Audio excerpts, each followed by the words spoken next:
La 7e étape de la Tropicale Amissa Bongo s'est déroulée en circuit fermé sur une distance de 127,2 km, soit 12 tours de 10 km 600 dans la ville de Port-Gentil. Cette étape a permis aux coureurs de mettre en valeur leur qualité athlétique en matière de sprint. Une 7e étape au profil particulier dans les artères de la ville économique du Gabon.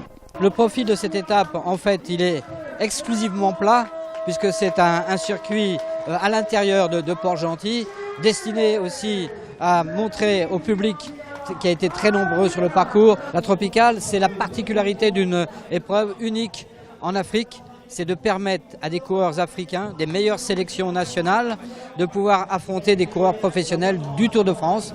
Et ce qui fait qu'aujourd'hui, vous avez pu le remarquer, le niveau du cyclisme africain en général est en pleine augmentation, en plein essor. La course a tenu la population en haleine. Alignés le long du circuit pour encourager les coureurs, surtout leurs compatriotes sans soutien technique, les populations ont joué leur partition.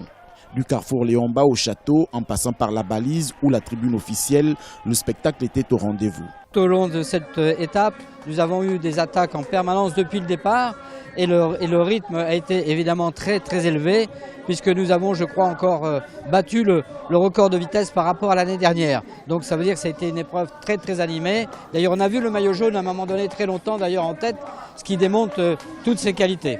La Tropicale Amissa Bongo est aujourd'hui la première épreuve africaine de l'histoire du cyclisme à être classée 2.1 au calendrier de l'Union cycliste internationale. Cette compétition, qui est à sa 10e édition, s'achève ce dimanche à Libreville. Après les 7 premières étapes de l'épreuve, le Tunisien Rafa Chatui garde le maillot jaune.